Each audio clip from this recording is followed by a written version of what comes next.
your horse racing with Daily Racing Forms Formulator, now free for DRF Bets members. Sign up to get the best bonus in racing with a $250 deposit match, plus a $10 free bet and free Formulator past performances. Go to drf.com/bet to play like a pro today. Dan Illman, Mike Beer, race number 5 at Pimlico on Preakness Saturday is the Grade 3 Gallorette. We've got fillies and mares going 1 mile and a 16th on the turf for $150,000. Let's take a peek at this field. And really you have to decide, do you like the speed of Technical Analysis or the late kick from Crystal Cliffs? Both are quality horses trained by great horsemen.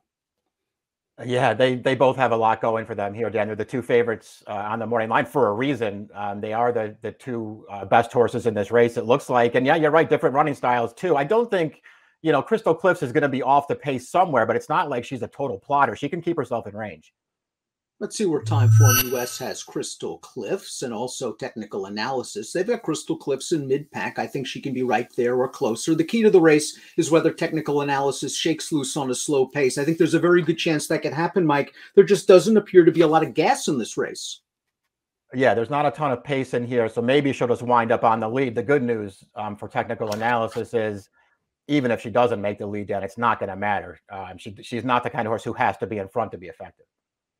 Number 1 is Out of Sorts, going out for the high percentage Brittany Russell barn. Javion Toledo takes the mount. Good effort last time out in the Dahlia, but that was a race that had a lot of pace. She got into some traffic in the stretch that day that hurt her chances, but the problem is this. That's her running style. She needs pace. She needs racing luck. She is okay, a bit underrated, but she catches 2 very good fillies in here.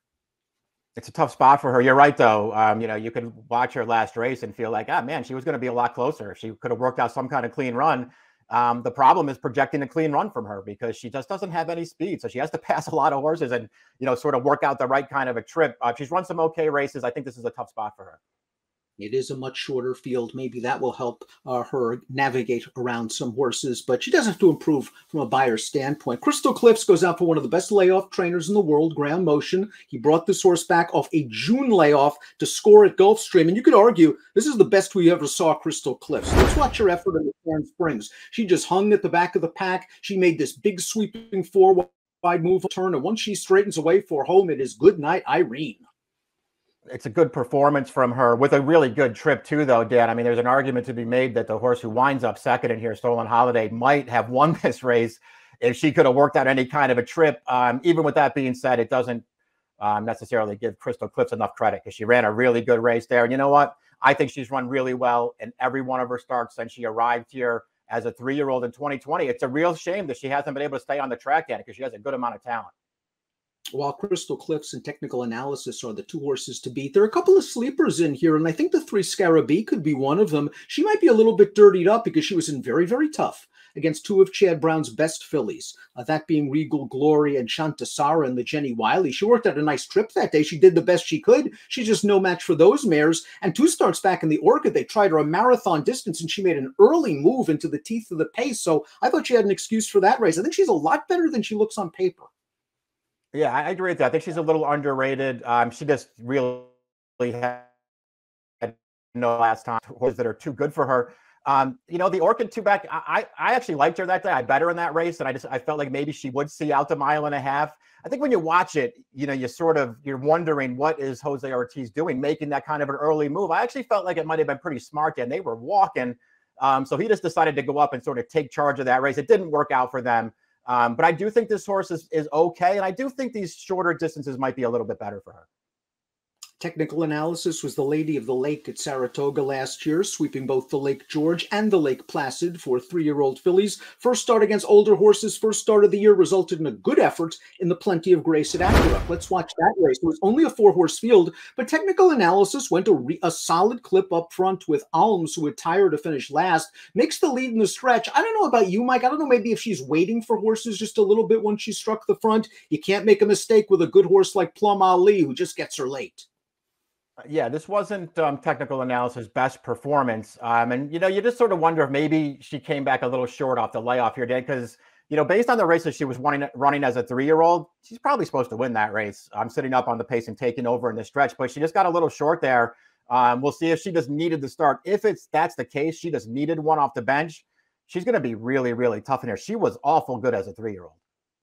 Joe Rosario picks up the mount on the number 5, In a Hurry, going out for trainer Shug McGahee. And we're going to watch her most recent race, Dahlia. You can take a look at this to see Out of Sorts, who had trouble in this race. In a Hurry made the first move into a very fast pace, Mike, and maybe that's what hurt her at the end. This is a good horse that runs her down, deciding vote. And In a Hurry did a lot of work the middle part. She makes the lead, and she really showed no quit.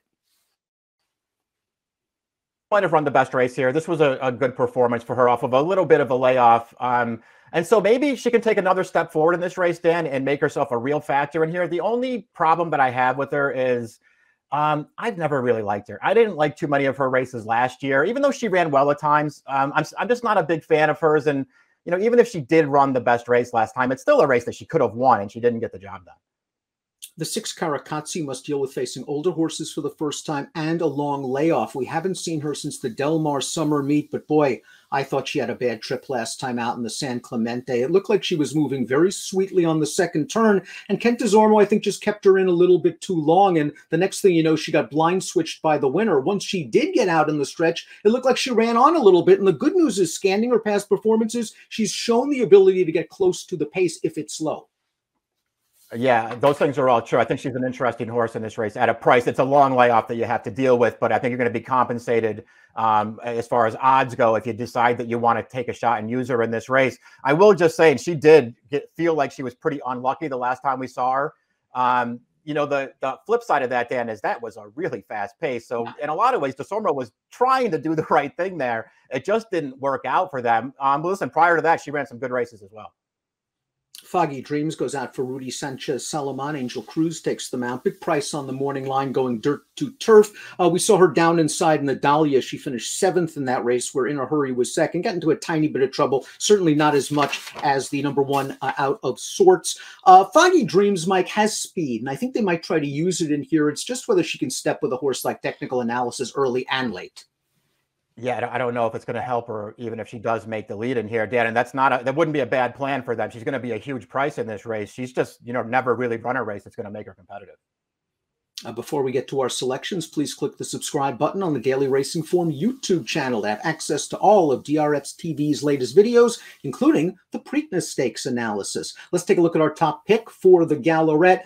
I'm going with the speed over the closer. I really do respect Crystal Cliffs. I'm afraid of her late kick. I just think Technical Analysis is going to take a step forward, and she's going to get the jump on the motion-trained filly turning for home. Yeah, I looked at it the same way. I'm just going to hope that Technical Analysis needed that plenty of grace off the layoff. I think she takes a step forward here, Dan. She's going to be real tough. We both go 4, 2, 3, and 5 in the Grade 3 Gallorette for fillies and mares on the turf. It's Preakness Saturday at Pimlico. Best of luck.